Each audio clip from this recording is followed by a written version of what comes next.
এই টাকলা তো কাঙ্কির ফোলা সাউয়া মাউয়া ছিঁড়ে বেড়াইতে হবে মাগির ফোলার।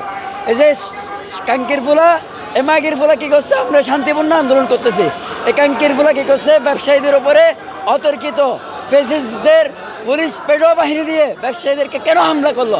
আমরা কি চোর? আমরা কি ডাকাত? আমরা এখানে বৈধভাবে রাজস্ব দিয়ে, আমরা ট্রেড লাইসেন্স দিয়ে, টিল লাইসেন্স দিয়ে, ব্যাংকে আমরা ইন্টারেস্ট দিয়ে ব্যবসা করতেছি। কাঙ্কির ফোলার আগে এই কাঙ্কির ফোলা সাহুয়া মামা জেরে বেড়া মাগির ফোলা তামাশা শুরু করছে। প্রথমত তাদের সাথে আমরা এনবিআরে বসছিলাম, বিটিএসসিতে বসছিলাম, সচিবালয়ে পর্যন্ত বসছি। আমাদেরকে তারা সুস্থ করেছিল, 3 মাস তারা আমাদেরকে সময় দিবে। তারা কি করছে, আমাদেরকে মূলা ঝুলাই দিয়েছে। তারা আমাদেরকে কি করছে, হাতে একটা এই যে কলা ধরে বাচ্চাদেরকে, যেমন কি আপনার টম অ্যান্ড জেরির মতো একটা আমাদের সাথে একটা টম অ্যান্ড জেরির মতো খেলা করছে। আমাদের দাবি ছিল যে এ নিয়ে একটা সহজীকরণ করুন, আমাদের দাবি ছিল যে ব্যাড ট্যাক্সটা সহনীয় করুন, যাহাতে বাংলাদেশের সাধারণ জনগণ মোবাইল কিনতে পারে, ক্রয় ক্ষমতার মাধ্যমে থাকতে পারে। আর এনএআইটা কী জন্য সহজীকরণ করবেন, পাবলিক এনএআই সিস্টেমে যতগুলো এই যে বাধ্যবাধকতা আছে, একজন গ্রাহক চাইলে ফোন ক্রয় করতে পারবে না, আর একজন গ্রাহক চাইলেই আপনি সিন্ডিকেটের যে জিম্মি হয়ে যাবে সামনে, সিন্ডিকেট এই এনএআর নামে সিন্ডিকেটের কাছে মানুষ জিম্মি হয়ে যাচ্ছে।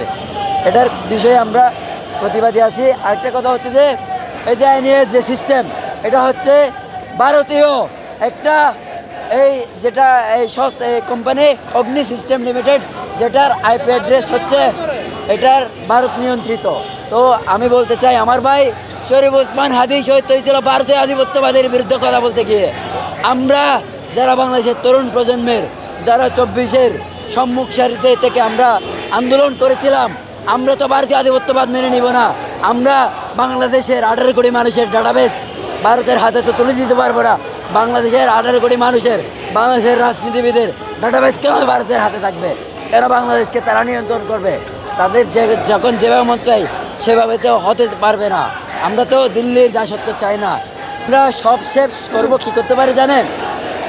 এই যে আমার ভাই যেমন 24-এর অভ্যুত্থান, আমার ভাই আবু সাইদ মুগ্ধ, আমার ভাই এই যে শান্ত, আমার ভাই ওয়াসিমকে হত্যা করে তারা যে গত ফেসিস্ট সরকার আপনার 56% কোটার বিরুদ্ধে যেটা আন্দোলন হয়েছিল, আমরাও বলতে চাই 57% যেটা একটা খর, সেটার বিরুদ্ধে আমরা এই যে বৈষম্য হচ্ছে সেটার বিরুদ্ধে আমরা দরকার হলে জীবন দিব, রক্ত দিব, তারপরে আমরা আমাদের দাবি আদায় করে ছাড়বো।